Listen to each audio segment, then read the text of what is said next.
এখন আমরা দেখব কিভাবে আমরা সেল করতে পারি। তো আমরা অলরেডি প্রোডাক্ট পারচেস স্টক সবকিছু দেখছি, এখন আমাদের সেল করার পালা। তো আমরা এখান থেকে ওপেন পজে যাব, যাওয়ার পরে এখানে আমরা যে প্রোডাক্টটা সেল করতে চাচ্ছি সেইটা সার্চ দিব। তো দেখা যাচ্ছে যে আমাদের আইফোন স্টক অ্যাড করা ছিল 10টা, তো আমি এখানে সিলেক্ট করলাম। এইখানে আপনার যদি পজ ডিভাইস থাকে তাহলে অবশ্যই পজ ডিভাইস কানেক্ট করলে অটোমেটিক আপনার বারকোড স্ক্যান করলে অটোমেটিক অ্যাড হয়ে যাবে, অথবা আপনি ক্যামেরা মডিউল ইউজ করে এটা করতে পারেন। এবং এখানে দেখা যাচ্ছে আপনি আপনার কোন শপ থেকে সেল করতে যাচ্ছেন সেই শপ সিলেক্ট করেও সেল করতে পারবেন। এরপরে এখানে আপনার কাস্টমার অপশন থেকে আপনি কাস্টমার অ্যাড করতে পারবেন। তো আমি এখানে একটা কাস্টমার অ্যাড করি, এখানে কাস্টমার মোবাইল নাম্বার দিতে পারবেন, তাহলে মোবাইল নাম্বার দিয়ে সার্চ করলেই চলে আসবে। এবং এখানে আপনি অ্যাড্রেস দিতে পারবেন এবং ক্রেডিট লিমিট দিতে পারবেন। তো আমি বাকি সব না দিয়ে সেভ দিচ্ছি। তো এখানে দেখবেন যে কাস্টমারটা অ্যাড হয়ে গেছে। সো পরবর্তীতে এখানে দেখা যাচ্ছে যে সার্চ করলেই কিন্তু নাম চলে আসবে এবং সিলেক্ট করলেই এখানে দেখবেন যে এটা চেকড হয়ে যাবে। এরপরে আপনি ইনভয়েস ডেটটা এখানে অ্যাড করতে পারবেন। এখানে বাই ডিফল্ট কারেন্ট ডেট থাকবে,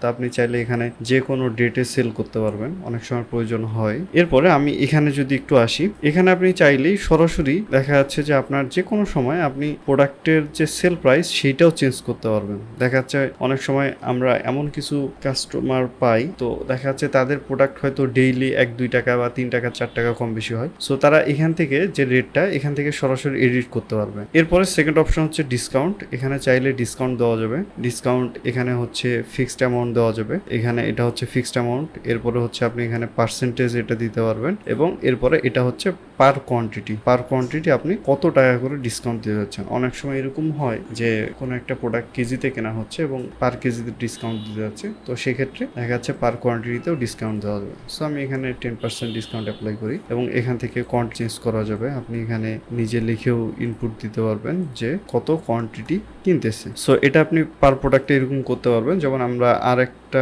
প্রোডাক্ট অ্যাড করি, টি শার্ট, যেটা আমরা একটু করছিলাম, যেখানে আমরা এল সাইজটাকে সেল করি। যেমন টি শার্ট 120 টাকা করে আমরা অ্যাড করছিলাম, কিন্তু আজকের রেট হচ্ছে 110 টাকা। ঠিক আছে, সো আপনি ইনস্ট্যান্ট প্রোডাক্টের প্রাইসটাকে চেঞ্জ করে ফেলতে পারবেন এবং এখানেও ডিসকাউন্ট অ্যাড করতে পারবেন। 110 আপনি আরো এটার উপরে দেখা যাচ্ছে যে পার কোয়ান্টিটি, হয়তো কেউ 100 পিস কিনতে যাচ্ছে বা 50 পিস কিনতে যাচ্ছে, আপনি পার কোয়ান্টিটিতে দেখা যাচ্ছে তাকে 10 টাকা ডিসকাউন্ট দিবেন। তাহলে এইখানে এখন দেখা যাচ্ছে যে আপনি 50 পিস দিলেন, তাহলে অটোমেটিক কি হবে, পার কোয়ান্টিটিতে এই ডিসকাউন্টটা অ্যাপ্লাই হবে এবং টোটাল ডিসকাউন্টটা দেখাবে। এখানে নিচেও আপনি টোটাল যে ডিসকাউন্টটা থাকতেছে সেটাও দেখতে পারবেন এবং এইখানে আপনি যদি আবার পুরোটার উপরে যদি ডিসকাউন্ট দিতে চান তাহলে সেটাও দিতে পারবেন। যেমন এখানে 1,45,500 টাকা আসছে, আপনি এখন চাচ্ছেন যে না, আমি আরো 50 টাকা এখানে 500 টাকা এখানে ডিসকাউন্ট করে দিয়ে আমি এখানে দেখা যাচ্ছে এটা তো ডিসকাউন্ট অ্যাপ্লাই হওয়ার আগে। সো এখানে দেখা যাচ্ছে যে 0 করে দেই, এখানে দেখা যাচ্ছে যে 1,31,000 আসছে। এখন আপনি চাচ্ছেন যে এটা 1,30,000 টাকা আপনি করবেন, তাহলে এখানে কি করবেন, দেখা যাচ্ছে যে 1,000 টাকাও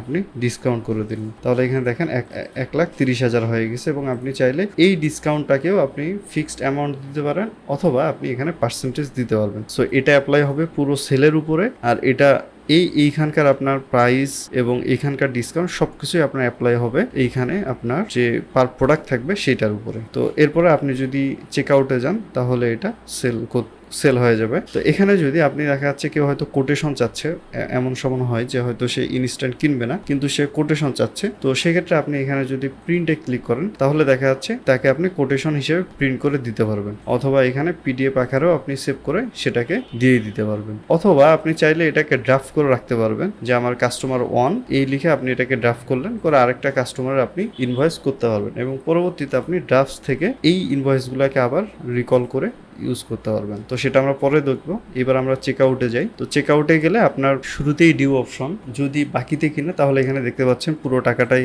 ডিউয়ে চলে গেছে, টোটাল কত টাকা ডিউ থাকতেছে। এখানে ক্যাশ সিলেক্ট করলে কি হবে, পুরো টাকাটাই ক্যাশে এখানে আপডেট হবে। এবং যদি দেখা যাচ্ছে সে কিছু টাকা দিচ্ছে কিছু টাকা দিচ্ছে না, যেমন সে হয়তো 1,00,000 টাকা দিচ্ছে, তাহলে অটোমেটিক এখানে আপনি যখন 1,00,000 টাকা ক্যাশ বসাবেন অটোমেটিক এটা দেখা যাচ্ছে ডিসকাউন্ট এখানে তার ডিউ কত থাকতেছে সেটা কনভার্ট হয়ে যাবে। এবং এইখানে আপনি চাইলে ক্রেডিটে সেল করতে পারবেন। অনেক সময় এরকম হয় যে কোনো কাস্টমার হয়তো 1,00,000 টাকা আগেই দিয়ে রাখছে, অগ্রিম দিয়ে রাখছে, সে পরে প্রোডাক্ট কিনতেছে, তো সেক্ষেত্রে আপনি এখানে ক্রেডিট ইউজ করবেন। তো ক্রেডিট অপশনটা আমি পরের স্টেপে দেখাবো। এখানে আমরা এটাকে ক্যাশে সেল করি এবং আমরা এইখানে দেখা যাচ্ছে যে 1 লাখ টাকা আমরা এখানে দেখা যাচ্ছে যে ক্যাশ হিসেবে সেভ করি এবং ডিউটা কিছু রাখি, তাহলে আমরা কাস্টমারের ডিউ কিভাবে ক্লিয়ার হবে সেই জিনিসটা আমরা ইজিলি বুঝতে পারবো। তো এখন আমি যদি কমপ্লিট সেলে ক্লিক করি তাহলে দেখবেন যে এইখানে আমার ইনভয়েস রেডি হয়ে গেছে। আমি চাইলে এটাকে সরাসরি প্রিন্টে দিতে পারবো এবং এখানে প্রিন্টে দেখতেই পাচ্ছেন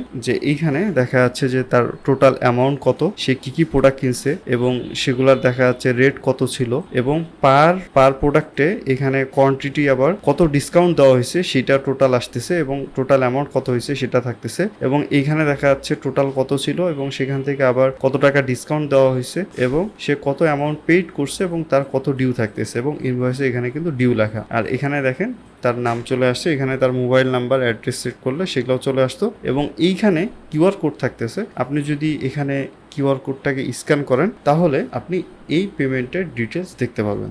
এরপরে আমি আবার যদি নিউ সেল করতে চাই তাহলে এখানে নিউ সেলে ক্লিক করলে আমি আরেকটা ইনভয়েস অ্যাড করতে পারবো। আমি এবার একটা আইফোন সেল করি, যেটা আমি দেখাচ্ছি একটাই কোয়ান্টিটি রাখবো এবং এটা দেখাচ্ছে আমি কোনো কিছু না দিয়ে আমি এটাকে ড্রাফট করে রাখতেছি লাইক কাস্টমার অন। তাহলে এখানে সেভ দিলে কি হবে, এটা ড্রাফটে থাকবে। এখন দেখেন এখানে ড্রাফটে অন আছে, আপনি হয়তো আরও কয়েকটা ইনভয়েস করতেছেন, তারপরে মনে হলো যে হ্যাঁ সেই কাস্টমার সব প্রোডাক্ট অ্যাড করা শেষ এবং তার সেলটা আপনি এখন কমপ্লিট করবেন। এখানে রিস্টোর দিলেই এই যে এখানে দেখেন যে আইটেমগুলো অ্যাড করা থাকবে সবগুলাই কিন্তু চলে আসবে। আর আপনি যদি সবগুলা ক্লিন করতে চান তাহলে এখানে ক্লিক করলেই দেখা যাচ্ছে সবগুলা ক্লিন হয়ে যাবে। তো আশা করি সেলের ব্যাপারটা বুঝতে পারছেন। এখন আমরা দেখব যে কাস্টমার অপশনে কি কি আপডেট হলো। এখন যদি আমরা কাস্টমারে যাই তাহলে এখানে দেখতে পাচ্ছেন কাস্টমারের এখানে ব্যালেন্স ডিউ আছে 30,000 টাকা এবং এখানে যদি আমরা ডিউ কালেকশনে যাই এখানেও তার লিস্টে নাম চলে আসছে। সো তাইলে ইজিলি আপনি এখানে কি করতে পারতেছেন, আপনার যতগুলো কাস্টমারের এখানে দেখা যাচ্ছে ডিউ থাকবে সবগুলো কিন্তু এখানে চলে আসবে এবং এখানে চাইলে আপনি তাকে নোটিফিকেশন পাঠাইতে পারবেন, হোয়াটসঅ্যাপে, ইমেইলে,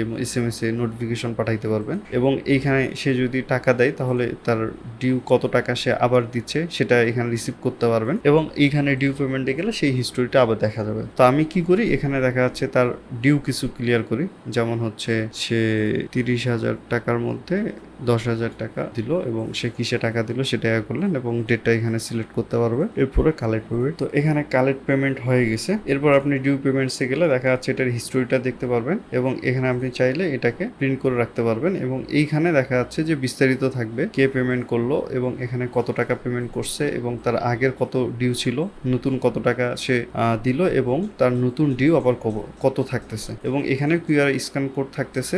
সো এটা স্ক্যান করলে কি হবে, এই টোটাল হিস্টোরিটা আবার চলে আসবে। তো আশা করি বুঝতে পারছেন।